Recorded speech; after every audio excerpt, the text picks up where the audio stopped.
继妹订婚宴上，她当众说要给我这个高中毕业、一直在外面自由职业的姐姐介绍工作。有人要我去做行政文员，有人让我去当导购。继母温和的让我先回去休息。继妹未婚夫的爷爷突然闯入，对着我毕恭毕敬的弯下腰：“苏博士，那2个亿的技术授权，我们顾家绝不还价。”接到继母电话时，我刚在实验室完成新型储能材料的最终测试，窗外的暮色正一寸寸漫过实验台。那组跑了3天3夜的数据，终于稳定在我预期的曲线上。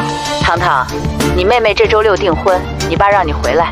继母的声音带着惯常的客气。电话挂断后，我点开家族群，我爸发了一条：“糖糖，周6是你妹妹的好日子，回来一趟吧。”我一条条往下翻，目光停在继妹秦暖暖发的消息上：“姐姐，听说你还在做自由职业，我朋友那边正好缺个行政岗。”表哥秦昊秒回：“暖暖，你也太贴心了。”我放下手机，靠在椅背上，目光落在窗外科技园渐次亮起的灯火上。当年高考，我只写了名字就交了卷，因为保送省立理工学院的通知书比高考早了2个月。但这些事我从没跟家里提过。从我母亲去世、继母进门那天起，那个家的温度慢慢变了。我等到18岁，高考结束那天，拎着行李箱离开了那个家。10年了，再没回去过。但那些年独自在外的日子，我反而有了更多时间专注于自己真正感兴趣的方向。实验室的灯光比家里的更亮。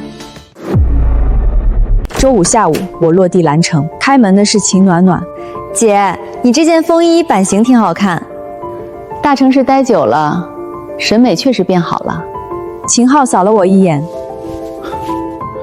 这牌子不便宜吧？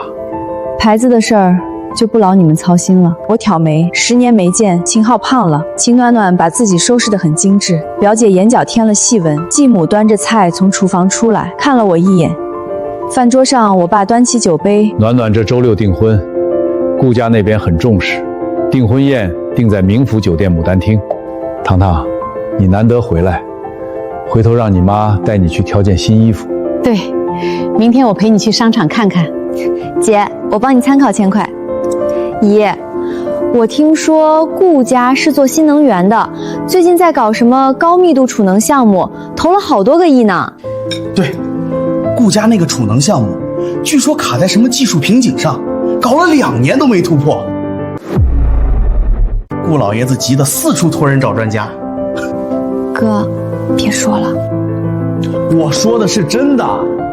顾家为这事儿愁得不行，说要是能找到那位专家，愿意出高额的技术合作费。”“什么人这么值钱？”“不知道，说是个特别年轻的女博士，圈子里都叫她苏博士，但没人见过真人。”那个让顾家找了大半年的苏博士是我姓陆，叫陆棠，随母姓。那个在储能材料领域破了记录的苏博士，不过是我用了外婆的姓氏作为学术笔名。周6，明府酒店牡丹厅，继母递给我一件外套。兰城冬天湿冷，你穿太单薄了。我道了谢，把外套搭在臂弯上。我爸在门口来回踱步。秦昊和表姐热络地讨论等下怎么跟顾家人搭话。订婚宴很热闹，仪式进行到一半，秦暖暖忽然拿起话筒：“谢谢大家今天来参加我跟顾衍的订婚宴，我想借这个机会帮我姐姐一个忙。”周围人的目光齐刷刷扫过来。我姐姐陆棠今年28岁，目前在做一些自由职业。今天来了很多顾家的朋友，大家如果身边有合适的机会，可以帮忙留意一下。大厅里响起一些善意的笑声。你妹妹也是好心。我爸在一旁点头。一家人互相帮衬是应该的。姐，我就是想着帮你多留意留意。他的未婚夫顾衍揽住他的肩膀。暖暖为这事儿张罗了好几天，要不你先考虑一下。宾客们低声交谈，我环顾四周，那些目光里有好奇，有打量。我端起面前的茶杯，抿了一口，心里想着等这场宴会结束，就找个机会跟秦暖暖说明情况。就在这时，宴会厅的门被人从外面推开，顾家老爷子顾鹤年拄着拐杖走了进来，身后跟着顾衍的父亲和顾家几位高层。一行人穿过大厅走向舞台，拐杖轻轻敲在地砖上，发出笃实的声响。顾衍，老爷子的声音不大，却让整个大厅安静了下来。顾衍愣住了。顾老爷子来到我面前，姿态带着几分郑重。苏博士，没想到在这里遇见你。顾衍脸上的表情从茫然变成错愕。爷爷，您是不是认错人了？她是我姐姐，之前没读大学就出去工作了，怎么可能是？没读大学？顾老爷子微微皱眉，转过头看向秦暖暖。秦小姐，你管一位在储能材料领域做出重要突破的科研工作者叫没读大学？秦暖暖嘴唇动了动，说不出话。不会吧？他不是没去读大专吗？他声音不大，但在安静的宴会厅里传得很清楚。顾老爷子缓缓转过头看了秦昊一眼，秦昊把后面的话咽了回去。别说了。顾衍的父亲顾建国往前迈了一步。苏博士，您一直不露面，我们顾家找您找了快1年了，今天能在这儿碰上，真是……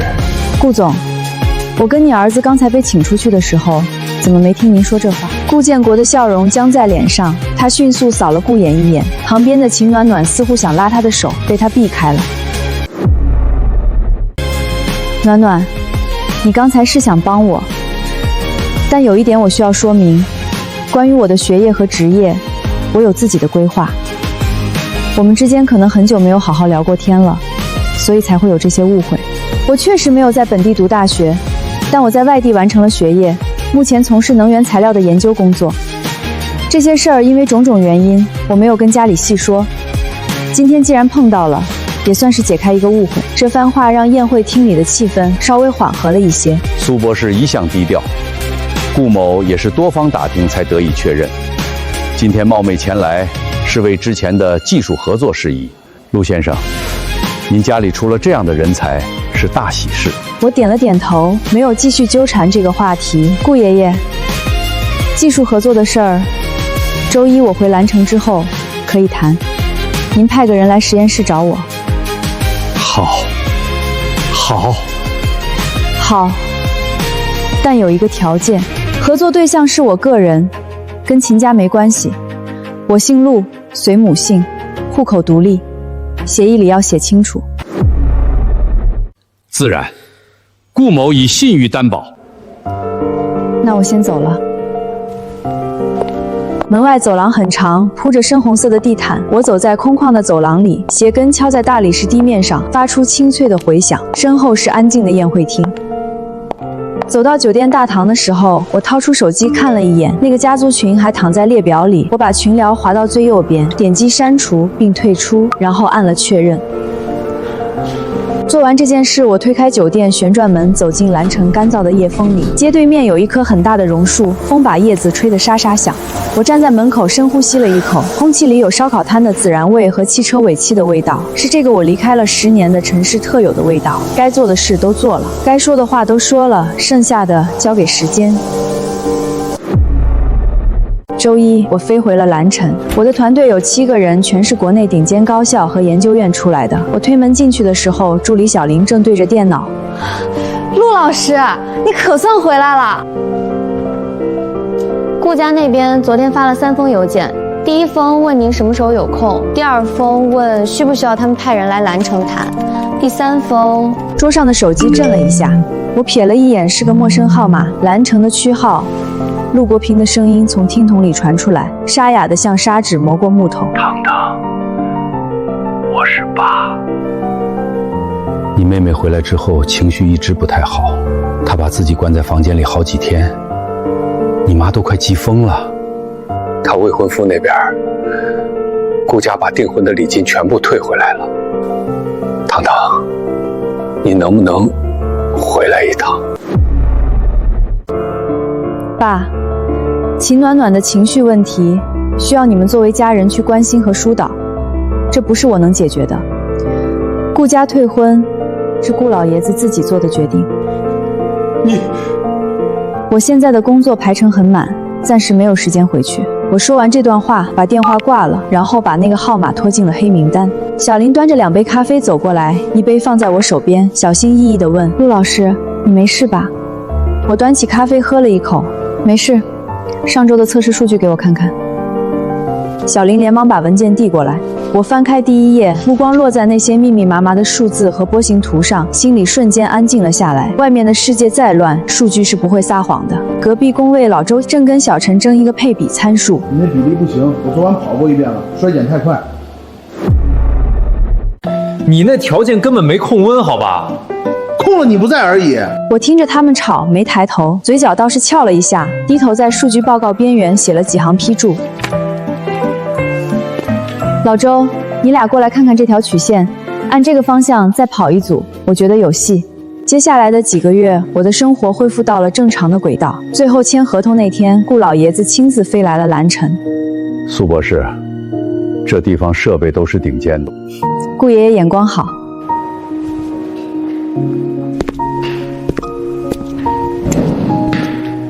顾老爷子坐下来，翻开合同看了最后一遍，然后拿起了笔。落笔之前，他忽然停了一下。上次的事儿，顾某替那个不争气的孙子再跟你道个歉。他跟秦家那丫头的事儿已经彻底断了。我知道。还有，你要是有任何需要，顾家在蓝城的人脉、资源、关系网，你随便用。您不欠我什么，您是甲方，我是乙方，合同上写的清清楚楚。至于其他事儿，那是我的家事，跟您没关系。合同落笔，双方盖章。好，合同签了，以后就是合作伙伴。那天晚上，顾家团队在附近找了个餐厅聚餐，我没有参加。我回到实验室继续调那些永远调不完的参数。等最后一个测试跑完的时候，已是凌晨2点。我关掉电脑，揉着脖子站起来。窗外是蓝城的夜景，灯火连成一片金色的海，远处的写字楼还有几扇亮着的窗。我忽然想起很多年前的某个晚上，那时候我刚来蓝城，租了一间地下室，窗户只有巴掌大，对着通风井。那时候我想，总有一天我要站在一个很高的地方往下看。现在我站在这里了，虽然不高，实验室才5楼，但窗外的风景比当年的通风井辽阔太多了。手机又震了一下，我低下头，通讯录里出现了一个新消息提醒。我点开，是秦昊发来的好友申请，备注栏写着一行字：表姐，上次是我不对，你别生气。暖暖最近状态不太好，你真的不回来看看吗？我看了3秒，点了拒绝，然后我把手机关了，背上包走出实验室。我靠在电梯壁上，看着头顶那盏白晃晃的灯，电梯到了1楼。走出去，穿过空旷的科技园广场。夜风凉飕飕的，我把风衣领子立起来，往街对面的公交站走。走了几步，我忽然停下来，抬头看了一眼夜空，天顶上挂着几颗很淡的星。秦暖暖出院是在2个月后，她瘦了不少，继母守在床边，眼睛有些肿。出院那天，秦暖暖坐在病房里，盯着窗外灰蒙蒙的天空。我想回蓝城。去蓝城干什么？你身体还没养好。我去找我姐。我去跟他道歉。你现在这个样子去什么蓝城？我必须去。妈，你帮我，你给我姐实验室的地址，我自己去。继母看着女儿的眼睛，那里面有种她从未见过的东西。好。秦暖暖到蓝城那天是11月中旬，天已经冷下来了。他站在我实验室所在的那栋楼下，仰头看着5楼那扇窗户。他在门口等了1个小时，保安过来问他找谁，他报了陆棠的名字，保安打了个电话上去，然后摇了摇头。陆老师说今天有实验，不见客。秦暖暖点了点头，退到旁边的长椅上坐着，又等了2个小时，天快黑了。姑娘，外面冷，你回去吧。陆老师说了，他今天不会下来的。谢谢您，我再等一会儿。天黑透的时候，实验室5楼那盏灯终于灭了。我背着包从楼里出来，秦暖暖从长椅上站起来，追了2步。姐！我转过身，看着几步之外那个裹在白色羽绒服里、瘦了很多的女人。路灯的光打在秦暖暖脸上。你瘦了。暖暖的眼眶瞬间就红了，她往前走了2步，声音断断续续：姐，我错了。那天订婚宴我不该那么说你，我不该让你走，我错了，你原谅我好不好？我看着他没有说话，秦暖暖的眼泪终于掉下来了。他往前又走了1步，伸出手想要拉我的胳膊。姐，我真的知道错了，你看我都瘦成这样了，你回来吧。秦暖暖，你的道歉我收下了，过去的事情我没有一直放在心上。但亲情关系的修复需要时间和相互的理解。眼下，我们都需要各自把生活过好。我只是想跟你道个歉。你的道歉我收下了。我转过身，又停了一下。秦暖暖，你回去告诉你妈，有些事儿过去了就是过去了。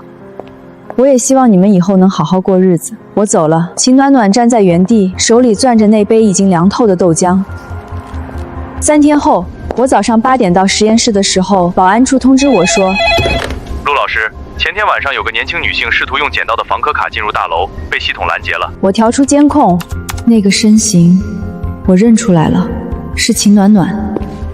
陆老师，这人昨天傍晚在侧门徘徊，用一张过期的房客卡刷了3次都没成功，然后就走了。我们查了记录，那张卡是上周一位来访的供应商遗落的，系统已经注销了。好的，辛苦了。以后如果他再来，请正常告知访客规定就行。陆老师，上周有个女的打电话来说是你亲戚，问实验室地址。我当时没多想，就把园区门牌号告诉她了。是不是我闯祸了？没事儿，园区本来也是公开地址，以后注意核实身份就行。我检查了一下实验室，所有的设备和数据都完好无损。老周探头进来，陆老师，早上好。昨晚数据自动备份跑完了，一切正常。辛苦了。数日后，警方联系到我，陆女士，我们在城西一座天桥下找到了秦暖暖，她精神状态不佳，已被家人接回。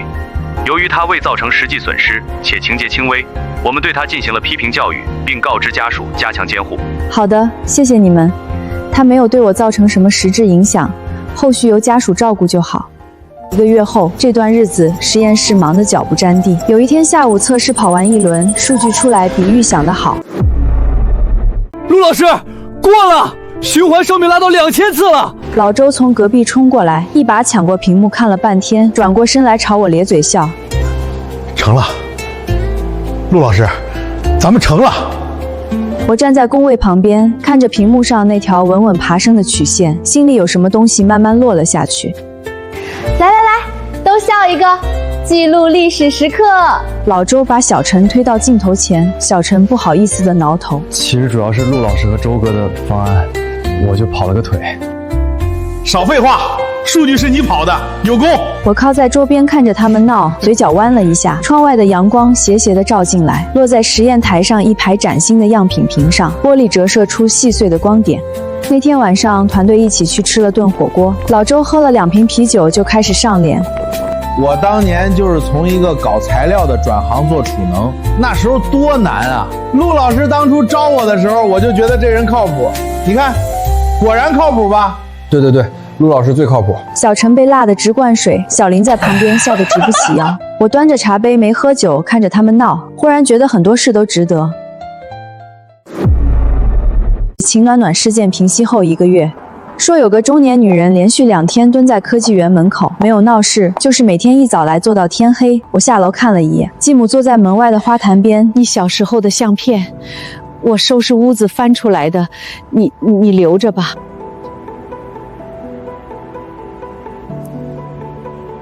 谢谢。继母愣了一瞬，眼眶红了，她张了张嘴，像是想说什么。对不起。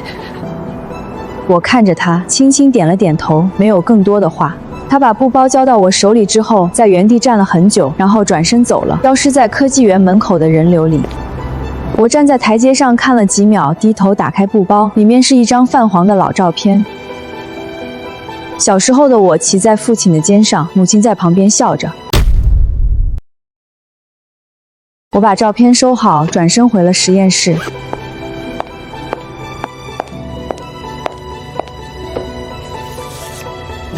这件事之后再没有下文。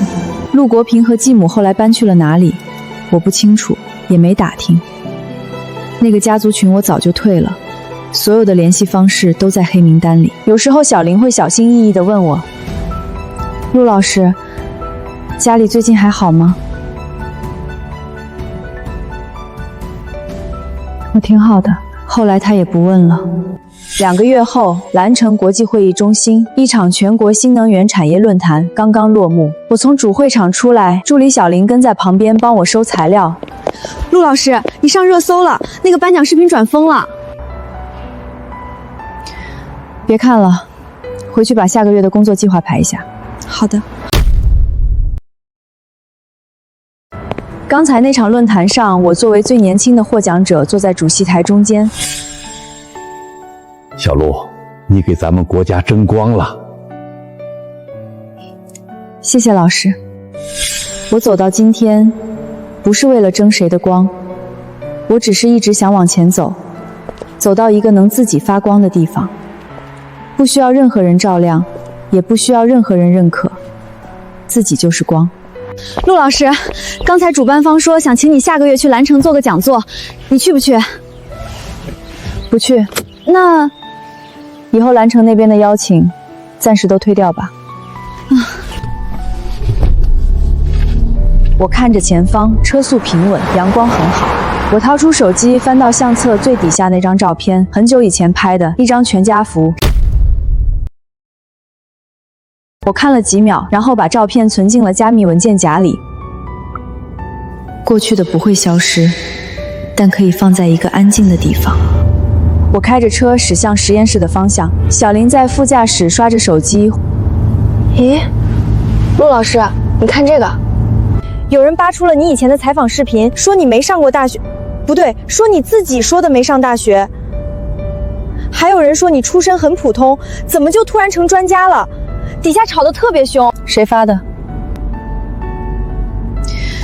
一个刚注册的小号，头像是个布偶猫 ，IP 地址在蓝城。先不管，过2天自然就沉了。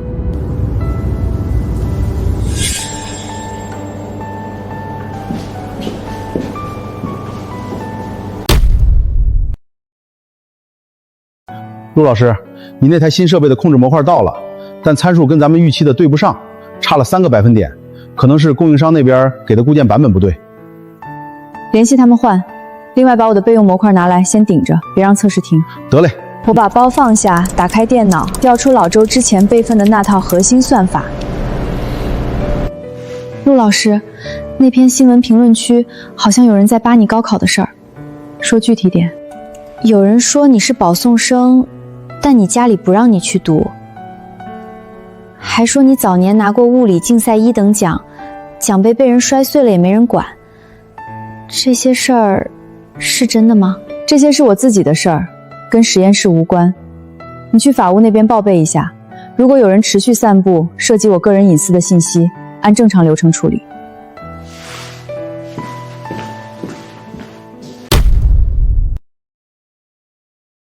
陆老师，我当年转行那会儿，家里也没人支持。我爸说搞材料的都是书呆子，不如去卖保险。但我现在照样站在这儿了。有些人就是走得慢，但不是所有人都走在同一条路上。行了，回去调你的参数。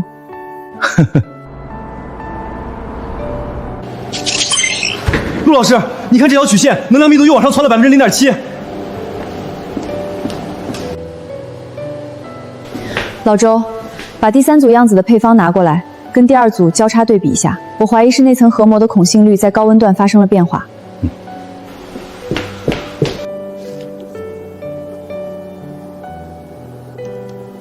好像摸到门路了。继续跑，把这批样品全测一遍，如果趋势一致，下周就能往下一阶段走了。整个实验室的气氛一下子绷紧了。晚上10点，第1轮交叉测试跑完，结果比我预想的还要好。陆老师，这个方向要是真能走通，咱们之前8个月的弯路全值了。值不值等第3轮跑完再说。明天上午9点，全员到齐，重新配样。收到。我收拾好东西，准备下班。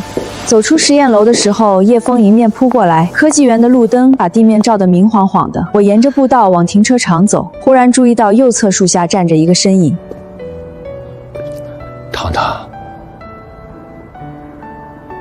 我来看看你，没别的意思，就是看看。你看到了，可以走了。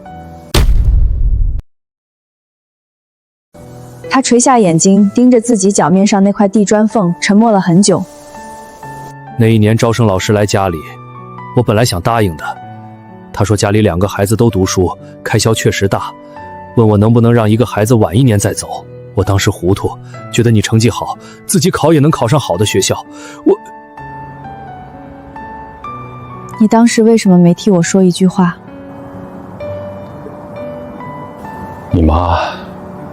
你妈走了之后，我总想着要把这个家维持住，很多事儿上我就没敢坚持，是怕对不住你。爸，你那时候怕失去的东西，你后来留住了吗？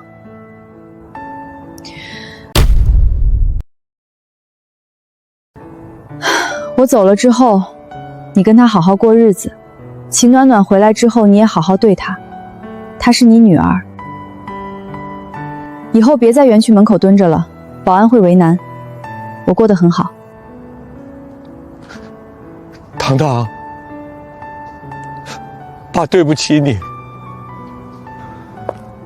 我的脚步停了一瞬，但我没有回头。我拉开车门，坐进驾驶座，发动引擎。后视镜里，陆国平还站在那棵树下，身形缩成很小的一团。我没有哭，我只是把车窗摇下来一点，让夜风灌进来，把那些很久以前的东西慢慢吹散。陆老师，你到家了吗？那个布偶猫小号又发了条评论，说你是靠走后门进的科一组，还说什么一个没人工读书的人怎么可能做到这一步？底下跟了好多附和的人。法务那边已经截图存证了，需要我们发声明吗？不用声明。下周量产测试结果出来之后，一切自然就清楚了。数据是最好的回应。明白。我挂掉电话，车子继续在夜色里行驶。第二天早上到实验室，老周比我来的还早。他蹲在测试台前面，整个人几乎贴在屏幕上，嘴里念念有词。陆老师，昨天晚上我睡不着，把控制模块那个固件版本反剖译了一下。发现供应商那边少写了一条温度补偿算法，我加回去以后，参数跟咱们的预期完全对上了。你昨晚几点走的？没走，在隔壁沙发上眯了2小时。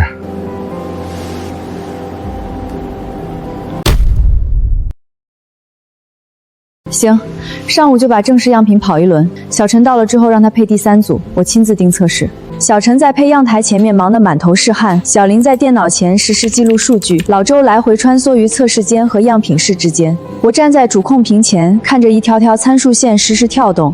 老周，温度调高5度试试。曲线波动了一下，然后重新趋于平稳，稳住，继续跑。又过了2个小时，当最后一条数据记录完成，屏幕上的结果稳定在我预期的区间内时，整个实验室安静了大约2秒。然后小陈第一个喊出来：“过了，全部过了！”陆老师，你再说一遍，这个结果是不是咱们要的那个突破？是的，下周量产测试如果顺利，这项技术就可以提交行业认证了。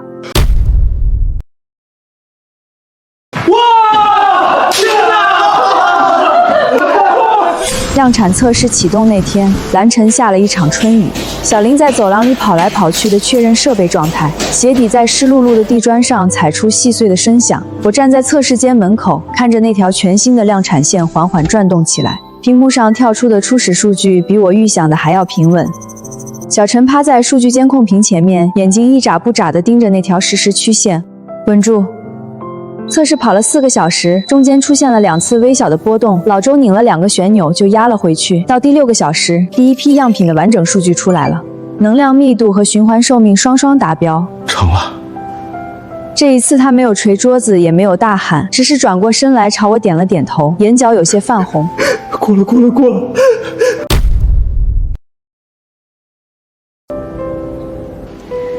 给行业认证机构发邮件，附全套测试数据。下周之内送审。那天的雨一直下到傍晚才停。我坐在工位上处理完最后几封邮件，收拾东西准备下班的时候，手机震了一下，是一个陌生号码发来的短信，归属地显示兰城。糖糖，我是你姑姑，听说你搞出了新技术，家里人都为你高兴。你爸最近身体不太好，你有空回来看看他吧。他天天在小区门口坐着，也不跟人说话，人都瘦脱相了。我看了几秒，没有回复。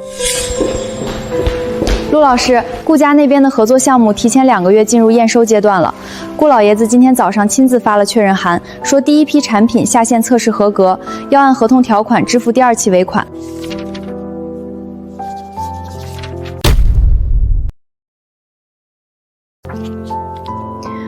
回邮件说收到，让财务那边走流程。陆老师，咱们现在解决了能量密度和循环寿命，但成本还是偏高。如果要真正量产化，核膜材料的合成路线得再优化一轮，能降15%的话，市场竞争力就完全不一样了。你有想法？有，但需要2个月的实验周期，而且前期投入不小。行，立项报告这周给我，资金的事儿我来解决。中午去园区餐厅吃饭，经过大堂的时候，前台递给我一个信封，牛皮纸的，没贴邮票，封口用透明胶带粘着。我打开，里面是一张手写的便签纸，字迹有些潦草。糖糖，爸回去了，不打扰你，你好好工作，好好吃饭，保重身体。落款是陆国平，日期是3天前。我把便签纸折好，放回信封，塞进包里，然后去吃饭了。下午的测试照常进行，什么事儿都没有耽误。这个参数变动在可控范围内。继续观测。又过了1周，行业认证机构发来了初审通过的通知。全组聚在一起看了那封邮件，小陈抱着小林又蹦又跳，老周站在窗边抽了一根烟，然后把烟头摁灭在窗台上的易拉罐里。我坐在电脑前给认证机构回了一封确认函，然后打开一个新的文档，开始起草下一阶段的研发计划。那天晚上我加班到9点多，收拾东西准备走的时候，手机又响了。这次是秦昊发来的微信消息，他换了一个新号。表姐，你忙吗？我有个事儿想跟你说。暖暖现在在老家跟妈住在一起，没再乱跑了。妈天天在家里哭，但不是怪你，是觉得自己以前做错了。我嘴笨不会说话，就是想告诉你一声，家里人都变了。然后打了一行字发过去，知道了，你照顾好他们。然后把这个新号也存进了黑名单。走出实验楼的时候，夜风里带着泥土和青草的气息。我沿着步道往停车场走，脚步比平时慢了一些。科技园的灯光明亮而安静，远处有几栋写字楼还亮着灯。我坐进车里，发动引擎，没有立刻踩油门。我靠在驾驶座上，看着挡风玻璃外那片被路灯照亮的夜空。我看了几秒，然后低头看了一眼手机相册里那张加密的全家福。回家的路要开20分钟。车窗外是蓝城夜晚的街景，我想起很多年前刚到蓝城那天，也是春天。10年过去了，我有了实验室、团队，正在量产的储能技术，一份即将通过行业认证的成绩单。车子在一个红灯前停下来。我侧头看了一眼副驾驶座上那个牛皮纸信封，陆国平写的那张便签纸还安静地躺在里面。车子继续向前行驶，前面的路又直又长，路灯一盏接一盏往后倒去，像一条没有尽头的光带。我握着方向盘，目视前方。未来还有很多表格要填，很多参数要调，很多会要开，但此刻我只是开着车行驶在蓝城春天的夜晚里。量产测试通过的喜悦，像一阵席卷全组的热浪，持续了整整1周。但生活很快回归了它该有的节奏：密集的实验排期、做不完的数据分析，以及永远在路上的下一阶段研发。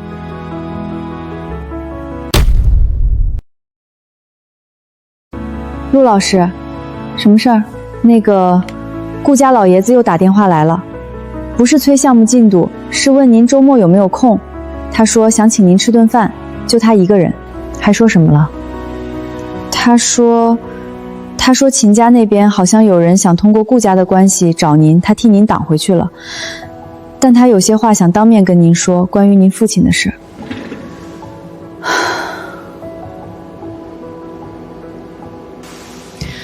告诉他，周末可以，不过地点我来定。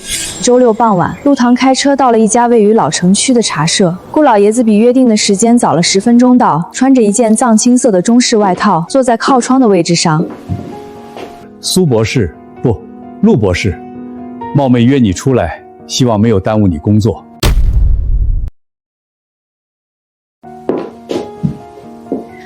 顾爷爷客气了，您说有话要跟我讲。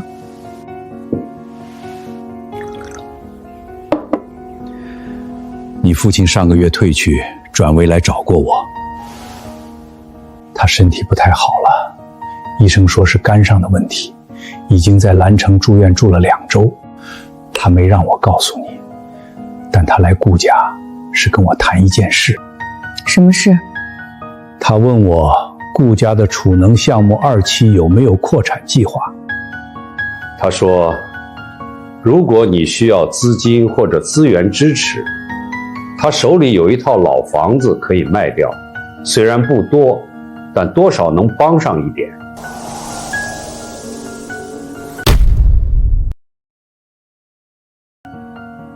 房子是当年我妈留下来的那套吗？他没说，但我猜是。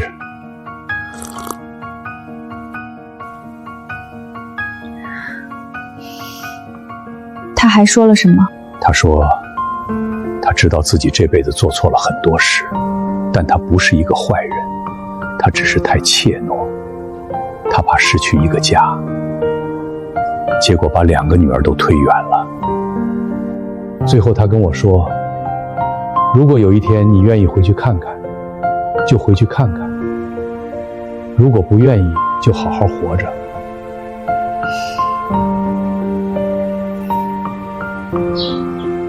顾爷爷，谢谢你告诉我这些，也谢谢你帮他挡了秦家的那些事儿。应该的，你我之间是合作伙伴，也是一段交情。你父亲的事儿，我只负责传话，怎么决定你自己拿主意。从茶社出来的时候，天色已经暗了下来。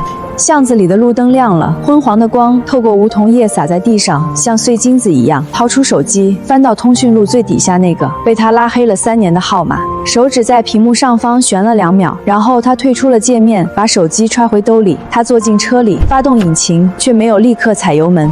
窗外的巷子很安静，这条巷子他10年前刚来兰城的时候走过一次，那时候这里还没有茶社，只有一家卖杂货的小铺子。10年了，很多东西都变了。然后他拿起手机给小林发了一条消息，下周3上午的会议取消，我有事要出去一趟。发完之后，他把手机放在副驾驶座上，踩下油门。车子驶出巷口，汇入兰城主路的车流，路灯一盏一盏从头顶划过，城市的夜晚温暖而明亮。3天后的清晨，陆棠站在一栋老旧的居民楼前，他拎着一个果篮，沿着楼梯走上3楼，在302室门前停下来，门没关严，虚掩着，露出里面一道窄窄的光线。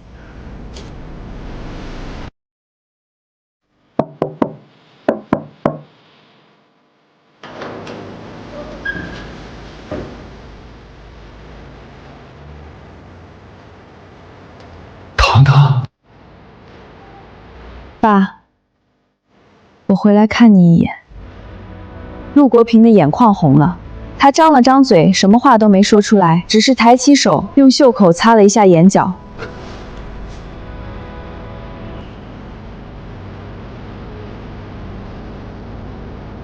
行了，进去吧，风大。门开了，他跨过那道门槛走了进去。